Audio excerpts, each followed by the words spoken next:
Welcome to this episode of Why Pals Tales from the Super Yacht Laundry. I apologise in advance. I haven't had my coffee. It's really early for me. But I'm going to attempt to get Erin Pickering's name right this time. Obviously, all fun in the outtakes for this episode. Welcome to the podcast. Thank you. Thanks for having me. I'm really excited about having you on because you are very, very rare. Because what you've gone on to do, I have not interviewed anybody that's done it, that's actually gone into that industry. So we'll talk about it a bit later, but I've always been on the firm belief that nobody ever goes into it after leaving yachting. You have proved me wrong. So I suppose there is hope in a way for ladies if they do envisage going into that side. But we'll get to that bit in the beginning. But yes, I'm super excited about hearing your story because I've been looking for a long time for somebody like you. So thank you very much for being on. Thank you. So we always start in the same way. So before we get on to what you're doing, please set the scene. Like, what was Erin up to before the yachting industry, and where did it come? Where did the idea come to go on yachts? I was working for one of Australia's largest media organisations, and I was an account manager. So I was selling radio, television, and digital advertising, and I was doing really well. I was, earning a lot of money, a lot of commissions, and I was quite young. I'd started in that space when I was 20. Sales is tough. Media sales is pretty intense. Yeah, it was, and it was also. I was in that man's world and I was walking into boardrooms trying to sell hundreds of thousands of dollars worth of advertising, and people sort of like, who's this kid? What do you know? So that was a real challenge. And I did that for 7 years before a friend was working on a boat and he was saying, you should do it, you should do it. And I was like, no, I'm happy doing what I'm doing. And for 12 months, he kept saying to me, give it a go. I think you'd be really, really good. And I think you would make it to purser status. And I'm like, well, what's a purser? So were you unhappy with marketing? Was that was the natural progression from school? No, I left school and worked for the government where I was living at the time. And I worked there for a couple of years and I was earning a really good wage at 19. And I looked around the room thinking, oh my God, everyone's so old here. I'm so young. And I was like, what am I doing? So then I actually applied for a job in media as someone's personal assistant, or their it was an account coordinator. And they rang me and they said, we're not giving you the job. And I was like, what do you mean you're not giving me the job? And he said, because you're not going to be happy. You need to do something more. So they didn't give it to me. And then about 6 weeks later, they called me back and they said, we've just let someone go. Would you like to take over her client list? And I was like, oh my gosh. So then I started calling these clients and they were like, go away. So I had a bit of a hard time trying to do that. But media was amazing. Sales was incredible. Again, like you say, it was a really hard role. But I just kind of got to a point where I needed something, and, working Monday to Friday, 9 till 5, you kind of might spend the rest of your life doing that. And I wanted to miss it. I was taking a lot for granted. I booked myself a one-way ticket to Antibes, like most people do, and I found a job in 4 days and then spent all my money because the job didn't start for 5 weeks. So you did your SCCW in Australia? I did, yes, on the Sunshine Coast, North Queensland. It's rock hard to get on a boat in Australia. There's not many of them, is there? So I imagine you get all of the yachties coming back that want to be in Australia-ish. Yeah, fierce and I competition. Would call it boating here. I wouldn't it's not yachting. It's great, but a lot of our stuff's like all day charters, Sydney Harbour, Whitsundays. Nothing's really beautiful. Stunning, absolutely stunning. Absolutely stunning. But yeah, I suppose it's quite rough as well. Like, you'd have to be on a boat that's like pretty sturdy. Yeah. It's not. So I worked, if Australia immigration are listening to Are the listening? podcast. I did it for free. It was volunteer work. And I know that that's against the rules as well. But, I just wanted to get on board a boat to just Yeah. see. So I did my SCCW in Australia. Yeah. So we went out. I remember we went out on a day trip as well. I was so sick. So sick. Like, because Oh, once you get out of Sydney Harbour, it's like, woo woo. yeah. Like, You're in even the on a ocean. good day, like, that's never going to be milky flat ever. Mm-mm. Mm-mm. No. Because it's quite deep as well. But yeah, no, but Sydney Harbour's really good. It's one of my best walks to work ever. Was Yeah. walking from Manly to get the ferry to then get the ferry across to the So city. That beautiful. was an awesome journey to work. I have to say, Yeah. one of my faves. I've got like a little Love collection. that. Yeah. Love that. So, had you travelled much before you went to Antibes? Like, because a No, lot I of did. Australians don't leave Australia. No, I had done one overseas trip at 24 years old to the States, and I went to Coachella and took myself to New York, and that was all I'd done. So I was really scared. I honestly thought that it was going to be like an episode of Taken, and I was going to get stolen at Barcelona airport, and I was just As long like, as it's not a scene at a someone pick me hostel. up. Yeah, I know. And I was spending so much money on private VIP transfers, so I didn't have to catch any public transport because I was so scared. It is quite funny when it comes to stuff like that, because why I say, obviously, to any European women, Aussies, it's not that they don't want to travel, it's just, their casual 2 week holiday is Bali. It's like 7 hours flight. You've got New Zealand, which is the shortest distance, Yeah. but it's not easy for you guys to just go on a Mm, holiday.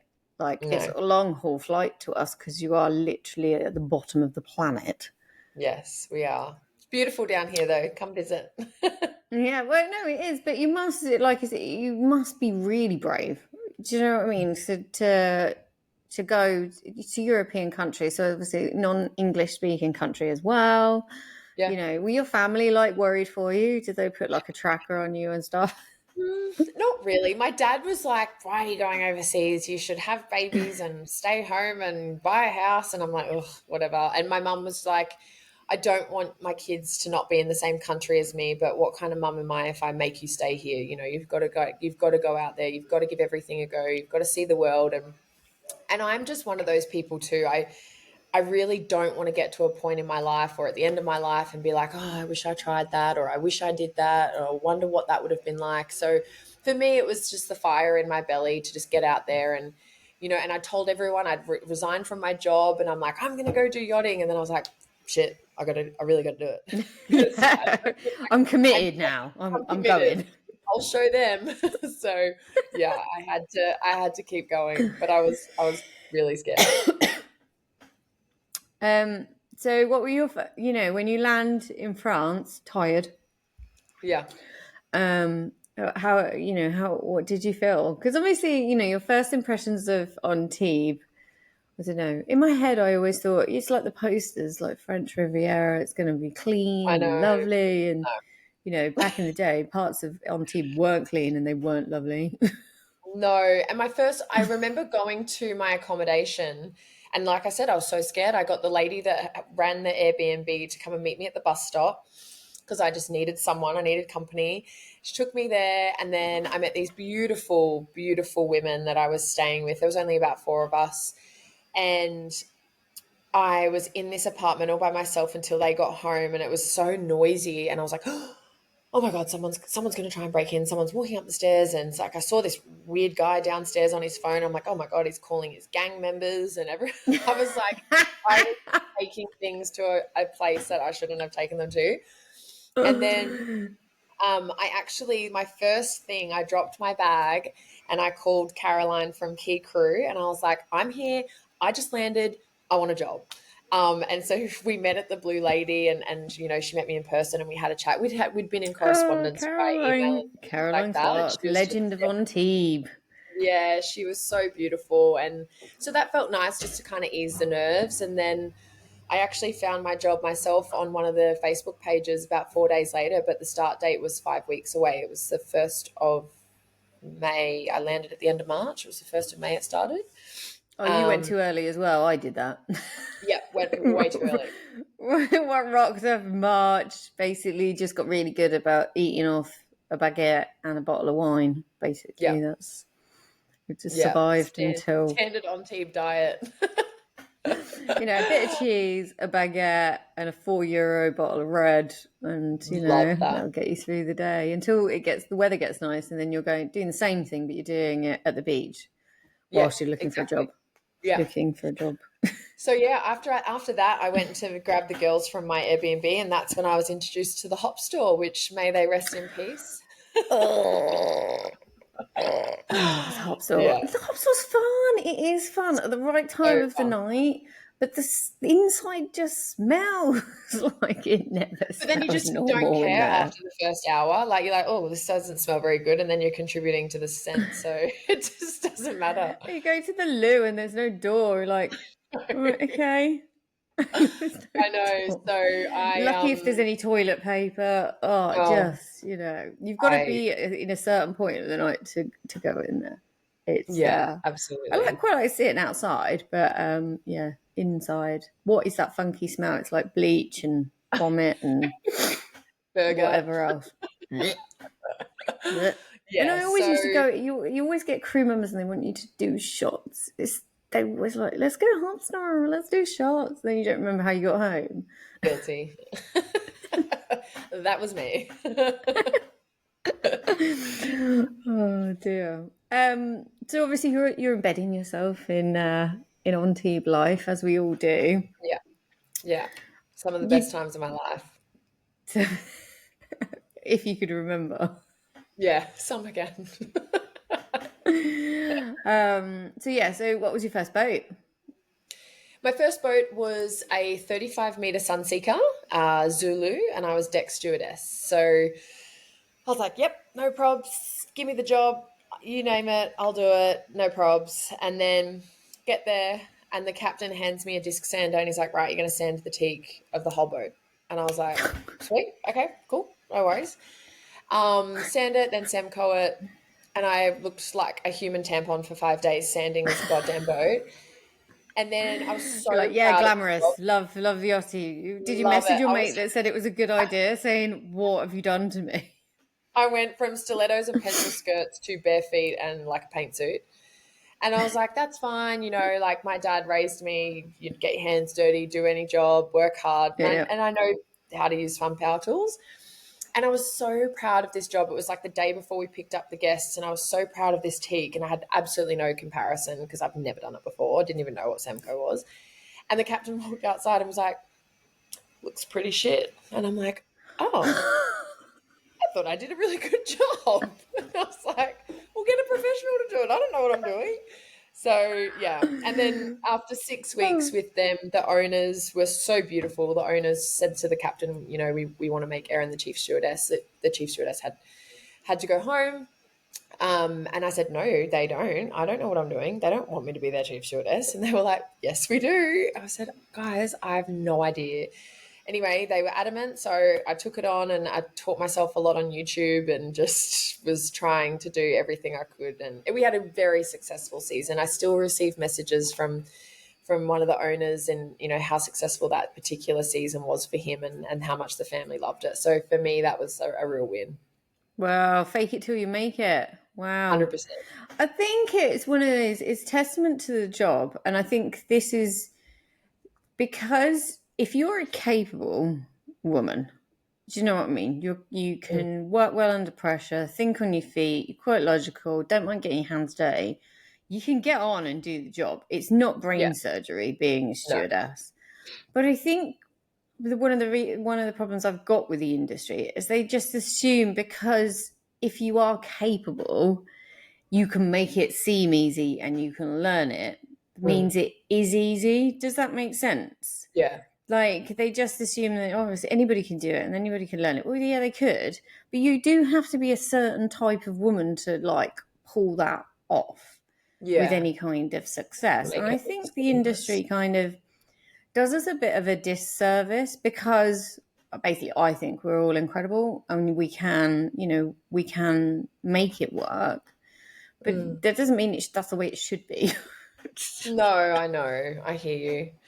And it's like, but it goes the same both ways. Like I used to have stewardesses that are like, oh, I'd love to be outside. Like, look at the boys just, playing with water and just having the best time out in the sun. And I'm like, well, they'd probably really like to be in here in air conditioning. And they're not like, if you guys, I used to, on one boat, I used to say, come on, inside, outside, off you go and trade places so that you can understand why they get so angry when you would keep wearing your shoes on deck when you come back from a night out. So, and I completely agree. I think if you can do really well at it and make it look seamless, like that's a real talent. It is a real talent, but an underestimated one, to be Mm. honest. Yeah. I do think that. So what was the love like? So you're in the role, obviously. You kind of, apart from obviously your teak skills, like what did you love and what did you hate in the beginning? Can Um, you see what resonated the most? Like basically in the being put in a beginning, coffin to sleep, or yeah, I think for me, the one thing that really bothered me was the the way that you were looked at because you were green to that industry, that you didn't know anything else about life. And I had just come from a corporate world, boardrooms, selling hundreds of thousands, sometimes millions of dollars worth of advertising to big company CEOs, GMs, you name it. And I did it really well. Just because I'm coming in as a green stewardess, in my mid 20s, it doesn't mean I don't know anything else about life and I'm stupid. And yeah, that was a real stigma that really drove me crazy, because I would get talked down to by engineers, captains, chefs, what do you know? Like, you're green. And I'm like, I'm green at this, but I'm not green at life. that's Um, true. That's a really good yeah, point, actually. A that lot of bothered me a women have lot. had a lot of experience. We're not all the fresh 19, Yeah. 20 year olds, you Yeah. know. And I had the right attitude. I was like, hey, I'm not coming in here pretending like I know everything. I'm telling you I don't, and I'm willing to learn. So just teach me. And you only have to tell me once. You don't have to tell me multiple times. I'm a good listener. I'm a fast learner. So that's where I really dug my heels in on. And I clashed with some people, but I didn't care, because I was like, I'm not asking anything that's too much. I'm telling you to get back off and see me for the smart, intelligent person that I am. I think that it says a lot about your character and your parents. Because Mm. also, you have to have that belief in yourself to get into the industry, I think, and make it Yeah. work. Yeah. You Yeah. have to believe in your own capabilities. And just to do, like, obviously, they did an assessment of you and said you could be chief stew. You were probably putting yourself down. If you sat down and thought about what you needed to do and what the job was, you knew that you could do it. Yeah. You just needed a bit of a nudge. Yeah. It's a big testament to character, I think. For the Yeah. women that I've got some stuff in the pipeline that we will talk about in the next few months, because I Mm. want to know if we're all a very similar type of person. Yeah. There's got to be a trait, whether we're all lunatics. They just want to Guilty as pack our bag, charged. leave everything that we've known, and then go to an industry where you're going to be treated like an imbecile. Yeah. In the beginning, why you would want to do that, I don't know. But anyway, Yeah. it would be really. I'm really intrigued to see, because you just, that's that can-do attitude. Do you think you Yeah. got that from your parents? I definitely, they've definitely played a part in that. I think it was just, I was born with it, because even as I made my first $280 when I was 3 by selling tickets to a school concert that was never even going to happen. So my mum was like, you've always been an entrepreneur, or you've always wanted something and you just make things happen. That was cool. So, but like, even people would say to mum, oh, Erin's so lucky.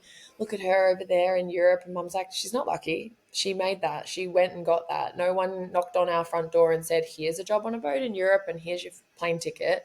I went and got it. I was like, I'm going to give this a go. So I don't like it when people say that about anyone doing anything great. It's like everybody has a choice, and you either choose to live your life in the comfortable lane, or you choose to go out there and do something different and get uncomfortable and rip in and have a crack. Yeah, and it is a lot of fun. So if you can summarize best boats, best locations, what were your highlights before we get into why you got fed up? I think, yeah, better. I think, do you know, the best thing that I never thought, I left thinking I would learn a lot about the world and other people. And I learned so much about myself and really confronting things as well. Mm-hmm. A lot of growth. I did. I made a lot of mistakes. I hurt people. I upset people in certain times because I was young and growing and learning, and especially when there's alcohol involved, you do silly things. And so You're there was some breaking really hearts all over. oh, She broke a that's yeah, heart in getting every a heart port. broken by a French man. Um, Oh dear. they're dangerous, No. let me tell you. Um, I think that was real. And again, being on boats, one of my boats, 82 meters, we had 28 crew, 34 on payroll, 28 on board, and I've never felt more alone in my entire life. Really, I had some really, really, really dark days, and I was the only one responsible for allowing myself to get into those holes, but I was the only one that could get myself out of them. And having to really look deep within and look at myself and realize that I had qualities that I wasn't liking, and I had to shift that and change, really look at who I wanted to be, the type of friend, employee, person moving forward. And that was, I learned so much about myself. Well, there's nowhere to hide, like there is a part of your character that you obviously probably deep down there's kind of it's not great, but on board there's nowhere to hide. So if it's Yeah. that'll be the one that comes to the forefront, and Yeah. you just get smacked in the face to deal with it until you like either Yeah. get off Absolutely. or you just have to deal with it because it will just be a reoccurring problem. And I Yeah. can it's with the loneliness on board, which sounds really bizarre because you're so close to Mm. everybody, Yeah. and then you just don't. But they're not like, they're beautiful people. And sometimes you work with amazing crew members, and other times there's, maybe you're not happy within the crew makeup, and that's okay, and that happens. But for me, there was just, again, those confronting moments for me that I couldn't escape from. And also, it's like if you work with someone in an office job and they go home at 5 o'clock, there's going to be things about them that you don't see because they're at home in their own house. Whereas on a boat, oh, at dinner table, like at the breakfast table, there they are again. So you see the best and the worst of everybody. And those lonely moments when I was just feeling like I had no one, it's because those people aren't my people. They're still lovely people, but they're not the people that I would choose to go to something or confide in or really open up to. And especially being an Australian, wanting to speak to someone that I love or care about, it could be the middle of the night for them. So the time zone really played a part in that, and just really going, no one here is really my person. So that's where the Especially if loneliness. could you say that you can get like obviously with because it's such an intense experience on board. If you are on a boat or a position, where it's not feeling right, do you know what I mean? And then because it's so close and so all encompassing, that's when you want to reach out to find your anchor again. Do you know what I Yeah. mean? Like if you, like you said, in it because you can't reach out to somebody who knows the true you and not what's going on at work, because you're trying to differentiate what's work and what's you. Are you having a Yeah. problem, or is it the boat problem, or whatever? And not being Yeah. able to reach out to individuals when you need it most. Obviously, that's why I suppose mental health is such a big thing at the moment. Yeah. It's also, I think, too, it's really nerve wracking to, if you do speak to anyone on board and you feel like you're unveiling a part of you that is really private, and then you worry about the judgment, or oh, they're going to go and tell everybody, or they're going to say this, or they're not going to like me. And it's just this, a lot of it, we do it to ourselves a lot of the time, but it's just that underlying fear of saying, you know, oh my God, what if they know the real me? Or what if they know that I did this or I stuffed up? Or it's just, yeah. So, you know, people do keep a lot in, which they shouldn't. You know, you should feel like there's that person you can talk to, or there's that lifeline or something that you can go to. But yeah, I mean, look, it was the best 9 years of my life, near 9 years. And I would not change a thing. I'm so proud of what I did in the industry, how hard I worked, my reputation, and I absolutely loved it. I left on a high, which was also really hard to do. But I'd much rather that than me getting to a point where I just hated it and I didn't want to do it anymore because I I think wanted, that yeah, says a lot about your character as well, because I was the same thing. Like, I'd worked for chief stews that were holding on. Do you know what I mean? They were holding on. They didn't want to get off because they didn't have a plan. They didn't know what to do next. They tried, come back, did the bounce kind of thing. And I don't know whether there is a lot. You kind of want to finish the chapter yeah, in a nice way. yeah. You And don't that want I to did. get to the point where you hate it and hate everybody and get bitter. Yeah, absolutely. No, I've seen that and I didn't want to become that person. And there were moments where I did feel like that trait has started to sort of show. And I was like, oh no, okay, I think this is a little sign. I don't want to become the cranky person, you know, the bossy, bitchy person. And that was really important to me that you can work so hard for so long and have the most incredible reputation and you can undo it in 30 seconds. And I was like, nah, I'm not going down that path. So yeah, it was time. What's your sum up? So all of these girls that are on board, and they might be chief stew already. Tell us about being a purser. The pros, the cons, whether it's even worth it. Do you know what I mean? Because it'd be really nice to, you what size boat were you a purser on? So I started Purser on a 50 meter and I finished on 110. Right. Yeah. So Would you do it again? Um, yeah, I would do it again, like oddly, but I think for me, I've actually recently been receiving a lot of messages from women in the industry saying, "Oh, I'm thinking about doing my purser course, and I really don't think this is for me forever, and so I'm going to do a purser course so then I can do certain things land based." And I go, "Hang on a second, do you want to be a purser? Why? Tell me what it is that you think the purser role can do for you." And I think there is a really large misconception about, well, if I become a purser, that gives me all of the skills that I can then take home and then I can do, my own business and this and that. And don't get me wrong, there will be things that would teach you those trades. But if you're looking beyond yachting, then really dive into what skills you need for the next stage that you want to do and hone in on that. Like business business courses online, different things that can take you where you want to go in the long run. Being a purser it's an amazing role. And for me, I took on more of that mother hen kind of, come on in, I'll give you a big hug, I'm going to look after you. I was still Come in and firm have a with her. whinge. I mean, yeah. Well, one of my friends, he called me agony aunt. He's like, "Oh, agony aunt, who's coming in today? What are they saying?"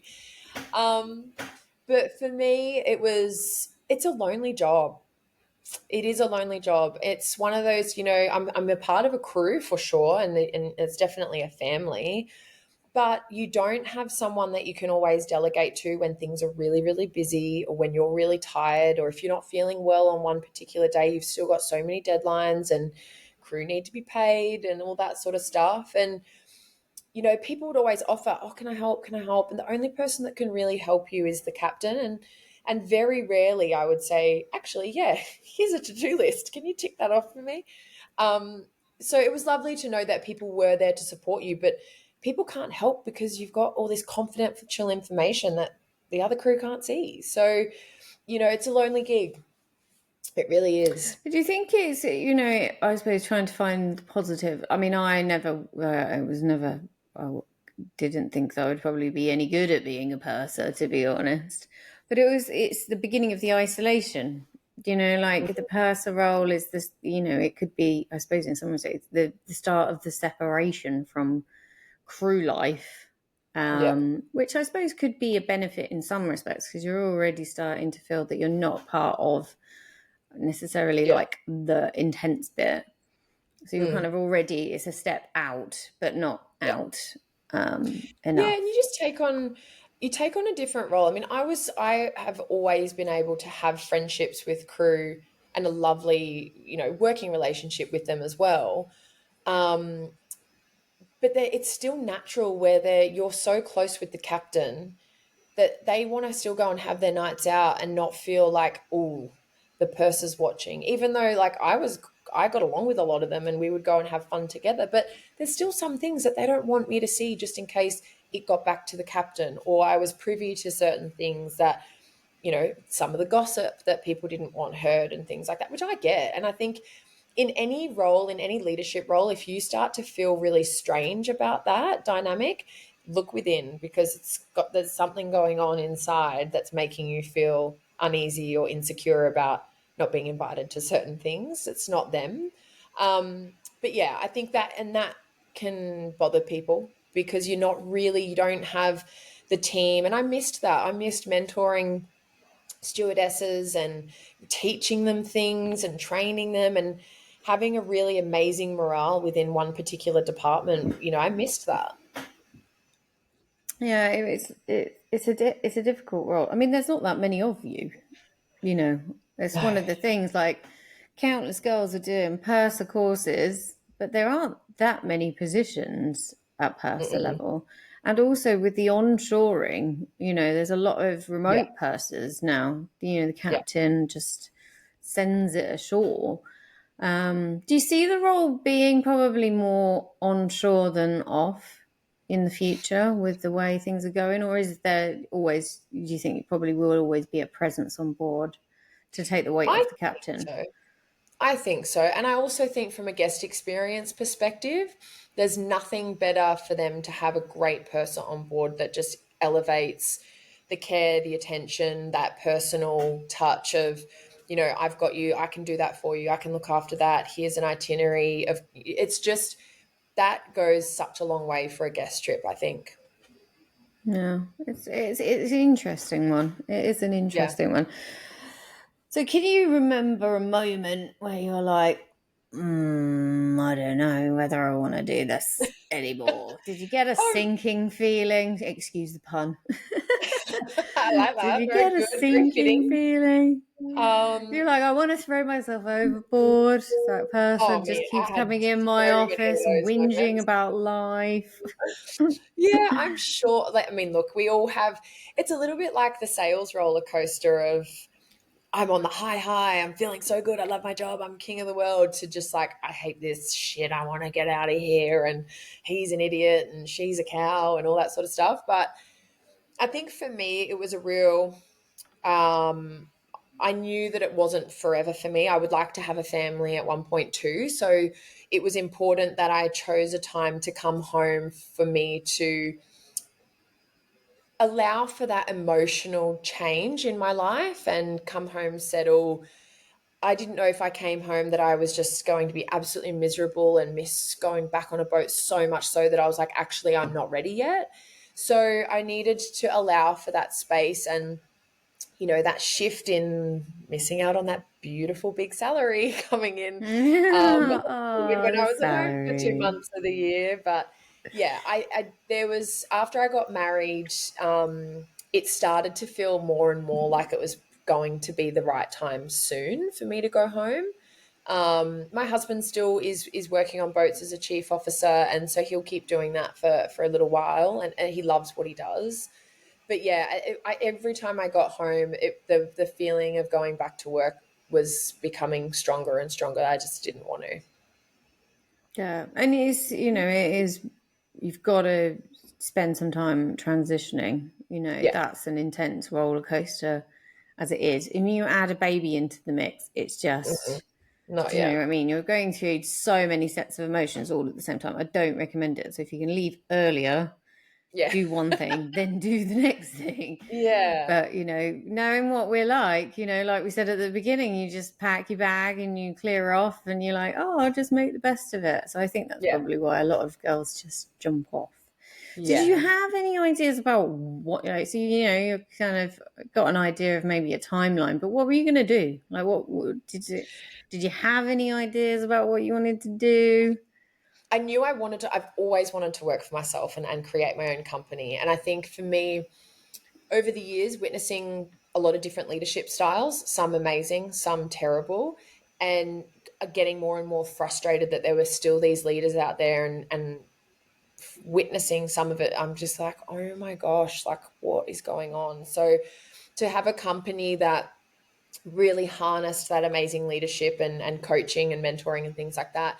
So yeah, I knew what I wanted to work for myself. That was an absolute necessity, but exactly how I was going to transfer my skill set as a media sales account manager to, managing, leading, all of the admin skills that I had as well. I was working on that in my mind for my next step for probably about 12 months. Yeah,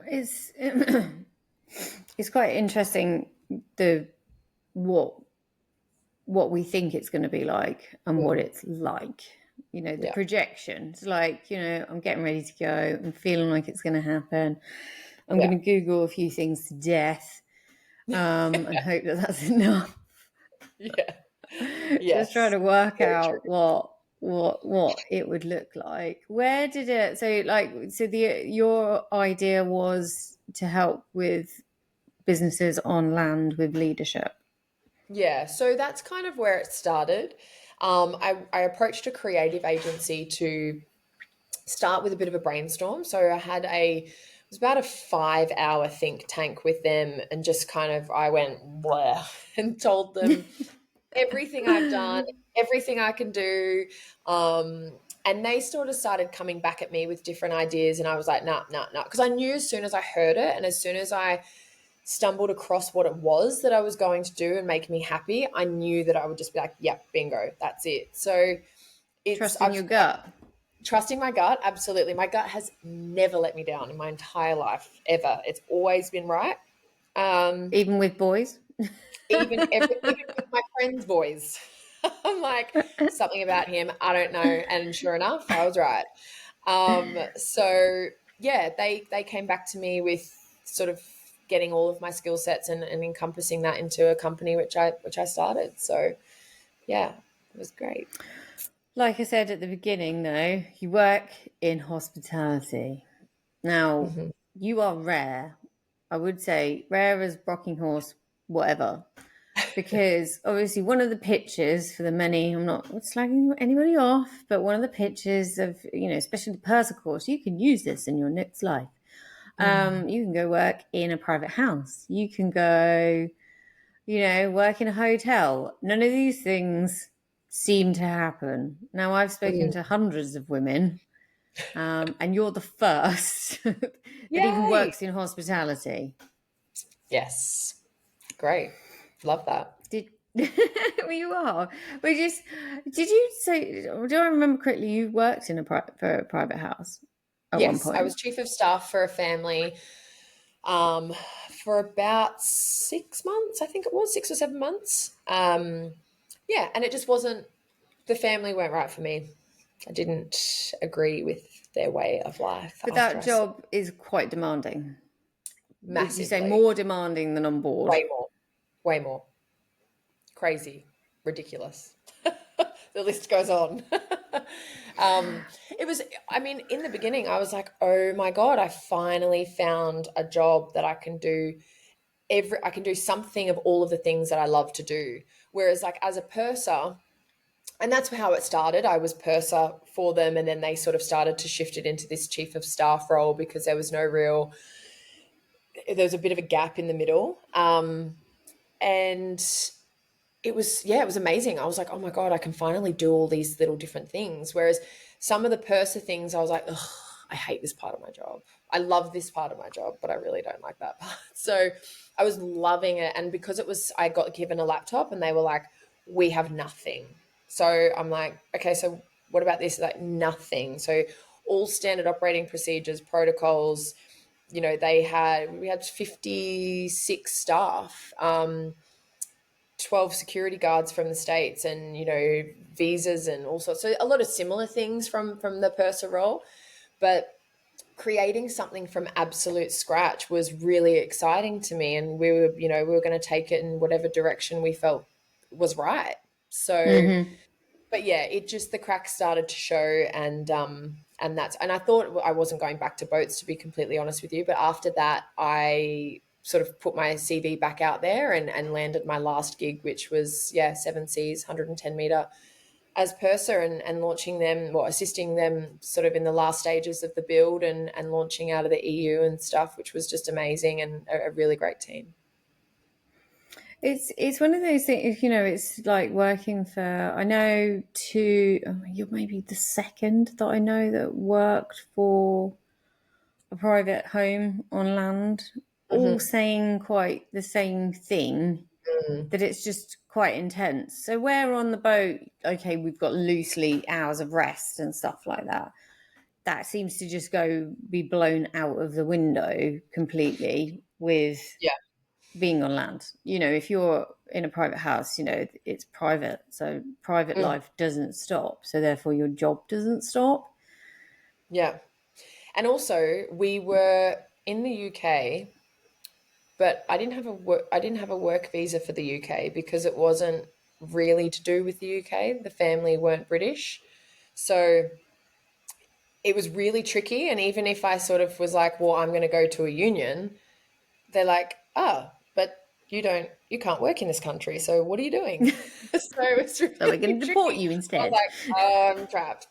Yeah, so that was hard. I mean, like I didn't feel like it needed to get to that point, but I was like, there were 15, 16-hour days constantly, and I would leave exhausted, and I would get to my bed. I was living on the property, get to bed, and my phone's like ping, ping, ping, ping, ping. Where's this? Where's that? Oh my God, can you come back to the house? And I get back there and they're like, oh, I was just looking for a pen. Never mind. And I'm like, it's like, really? Yeah, Oh dear. Well, you weren't meant to be there. So if you know if there was murder, exactly. like so, at that point, you're like, Yeah. you're not paying me Yeah. enough. You're not paying me That's enough. my, I don't care what you pay well, they me. were. It's not That was the enough. tricky thing. They were. It was a very, very attractive package, which made me think this is just too good to be true. Well, it's good to try it out. But yeah, it's quite interesting, you know, the transition path that we're sold most of the time. Yeah. Like I said, no one seems to be taking it, you know, Yeah. and I'd like to get to, you know, I'd like to probably discuss that in a bigger environment. Why that we Mm. decide that, you know, we've done it. I suppose you've done hospitality, you've done it at the highest level it can be done.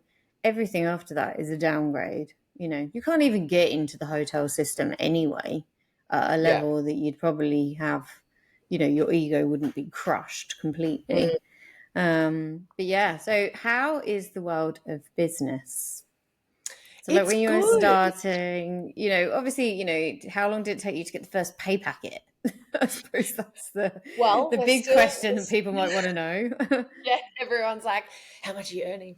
I've been really lucky. I've got a lot of contacts still from my media days, especially in this market. And a lot of it is, you know, I'm working my ass off, and I'm really proud of, you know, how strict I've been with myself. And it's really easy to be like, oh, you know what, I'm just not going to work today, or I'm going to start at midday, or do this. I'm really strict. I start my day, even if I'm having a full admin day at home, I get up, I shower, I change, I dress like I'm going to the office, because that's discipline for me.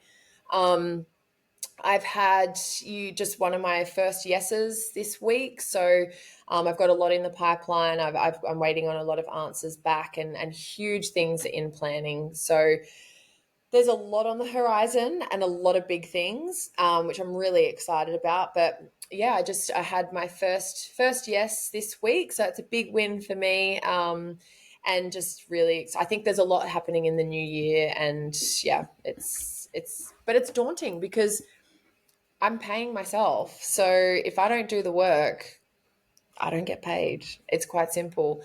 And you've got to constantly have, even though you're working on some things, you've still got to prospect either every day or every week, because you have to have things in the pipeline. That pipeline, if you don't work on that, it will dry out eventually. It is formula. So, and some people think you can make a few calls, and it doesn't work like that. You could make 100 calls and you could get 10 meetings from those 100 calls. And then maybe out of those 10 meetings, one person says yes. So you really have to work hard, and you have to work tirelessly on, and not like work yourself to the bone and work every single hour of the day, because I don't believe in that.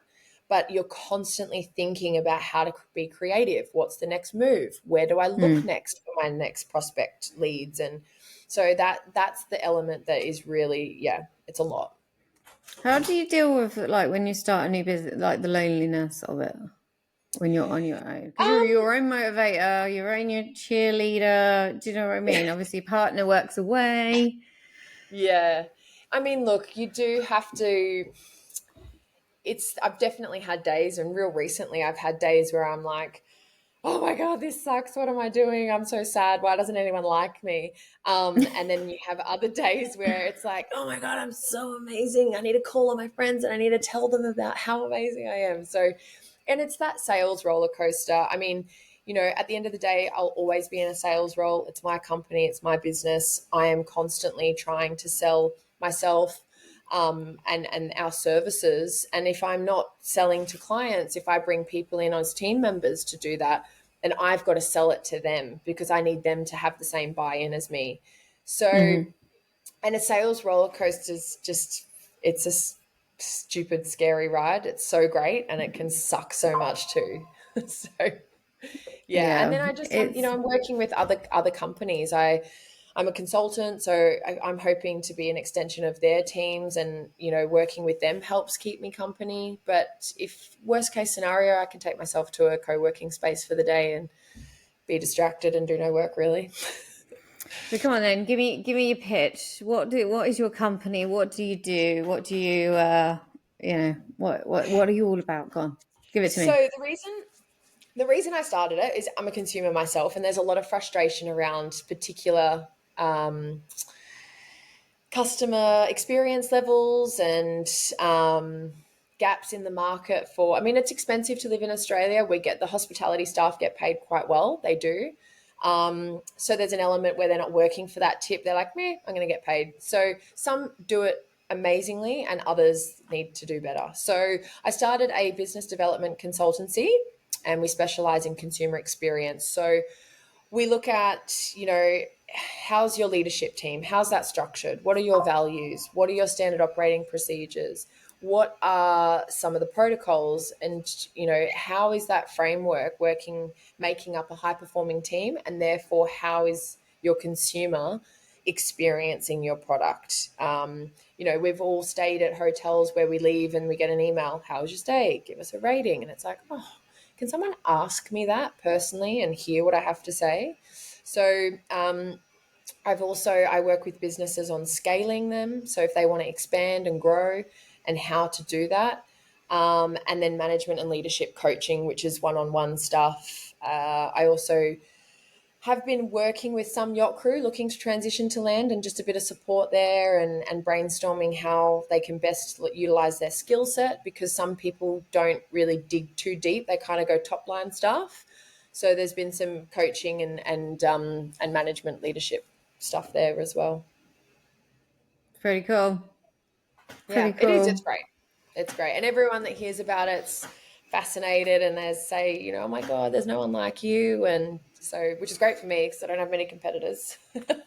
Well, it's the adaptability. That's taking what we've learned on board, but bringing it to a level which it deserves. And I think there's also a problem when women leave that, obviously rewriting your CV and stuff like that. How do you Yeah. translate what we've experienced and what we've learned Mm-hmm. into a way an employer would understand? And I think that's also why a lot of women go for running their own business, because it's just too Yeah. hard to try and get anybody to understand.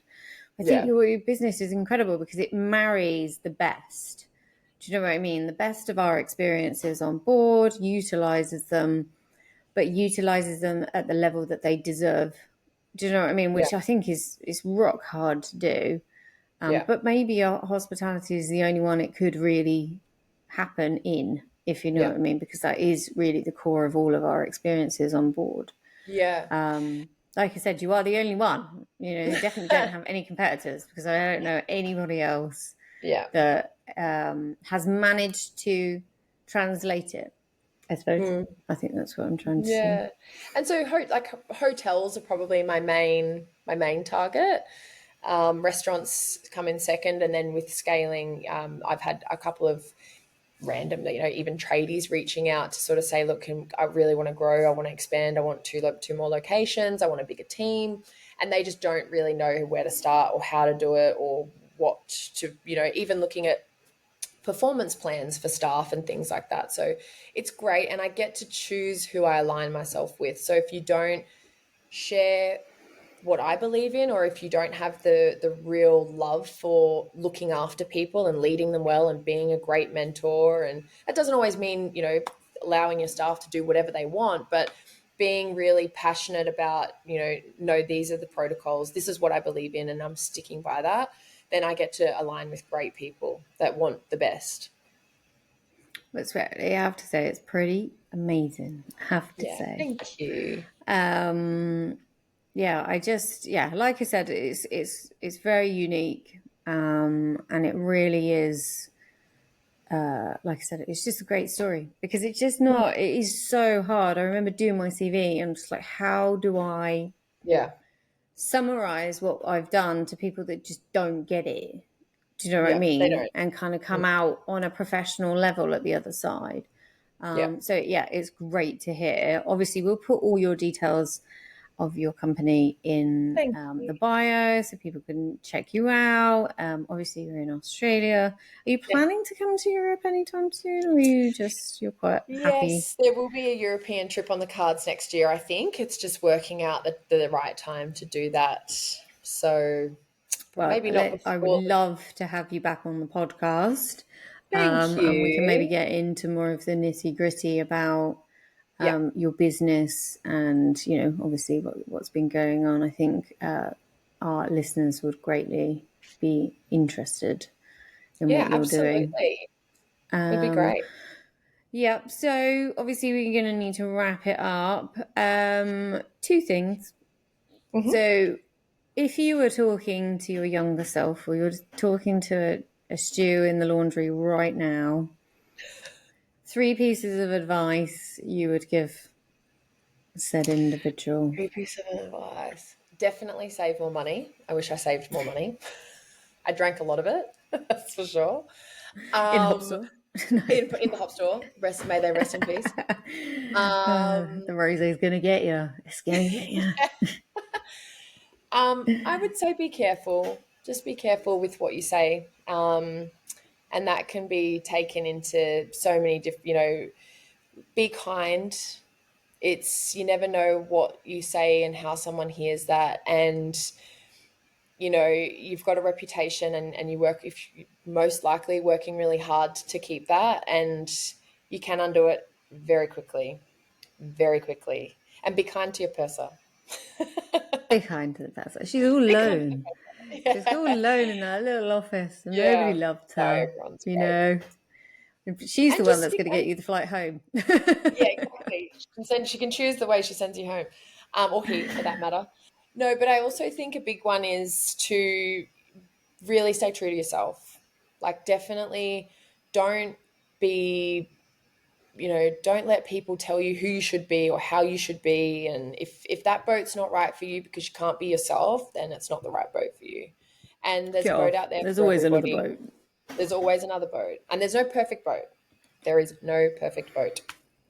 There's perfect moments on boats. Definitely. You can have a season, a couple of trips, you know what I Yeah. mean? Maybe even a year, do you have just in, it's really that. One of the things I learned in New Zealand, a motto that I live by even now: this too will pass, Yes. and boat life, you just need to recite that to yourself, because the highs will be so high and it'll be amazing. You'll be like with your best friends, your family, going to cool places. And then, yeah, it can literally, like you said, in a matter of hours, flip on its head On its and be head. the complete opposite. But it all changes, you know. Yeah, There's always absolutely. And another what doesn't boat. kill you makes you stronger. It really Yeah, does. it's also a very good one. We can have a metaphor It's like our own little competition. booklet. Please put comments in below if you've got your Yeah. favourite saying to keep you Yeah. motivated on board. And then finally, obviously, after those pearls of wisdom, you've got a wild story that you're out of God. NDA. I have some really wild stories. They're not appropriate for a podcast. I'll get those later, like when we Yeah, start I'll tell you those recording, later. because Those we've got proudest stories. an episode coming up where we're gonna tell the anonymous stories. So the ones that you can't Mm, say in person, but you want to get out there. We've got a whole episode of stories. It's juicy. bonkers. I'm so Juicy. excited for it. I really, really am. But or two of them I've read, and I'm like, that's not real. That's just not real. But apparently it is. So there you Yeah, go. it's But yeah, definitely, I've been what's asked the to. one you can tell to camera? Oh, I think the craziest, I mean, there's just so many of them. I think just the requests just make me laugh. Like polished blueberries, strawberries Polish. with no seeds, polished blueberries for breakfast, strawberries How with do you no polish seeds. a blueberry? Yeah, well, there's actually a technique which I found out, well, learning You're to, joking. how do I polish that? I squashed about 400 of them until I perfected Why polish. polish one? I don't know. They're really shiny. They don't look cloudy at all. They're beautiful, really polished. Um, and I think actually most recently, which I had said to someone else, I was asked to take the sun away from someone sitting on the sun deck in the sun. Wow, Didn't you're want to so move. capable. So How did you yeah, do that? well, I gave them a hat.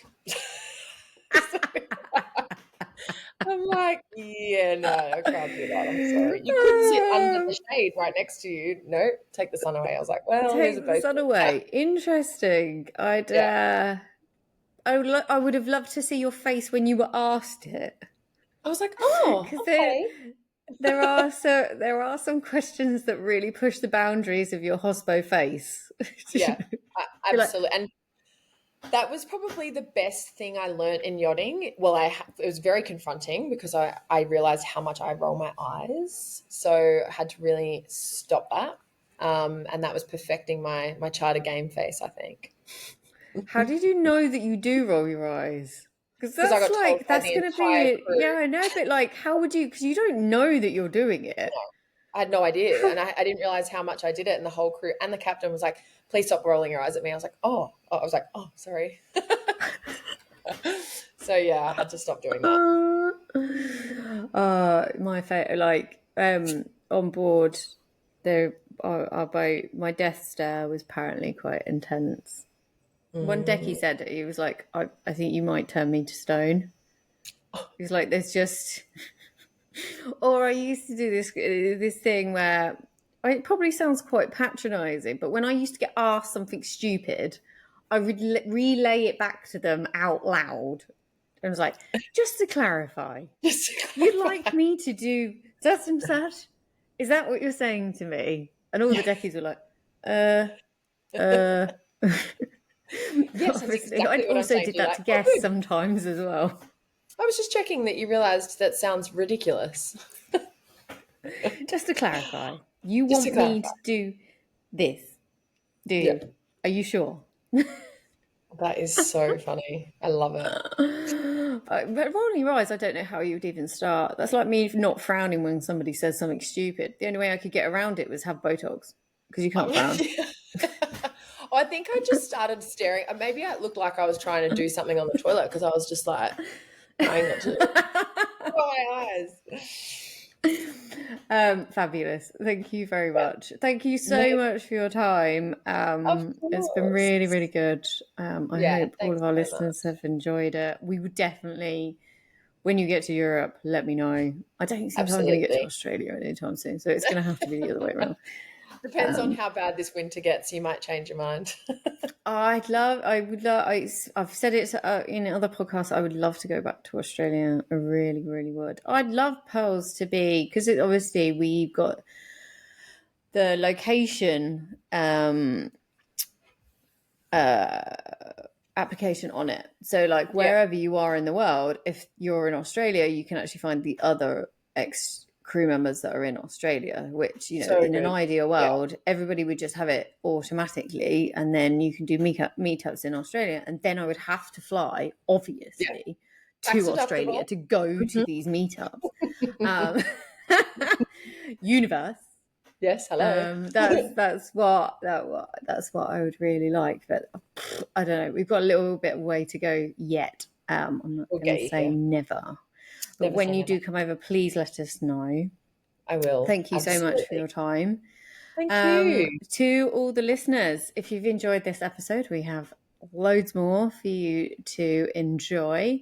If you're really interested in what Erin's been up to, we will put links to all of her bits and pieces in the bio. We do have a whole load of useful information, whether you're on board or off, in our app if you want to join the community. But failing that, we will see you again next time. We'll hear you again next time. I don't even know how to say that. Like, see you again. Anyway, Let's chat to you soon. chat to you soon. Yeah, Chat to you soon. that's such an Aussie way to say it. Yeah. Good day. G'day. Good day. And we'll see you next time. Bye bye. Amazing. Bye.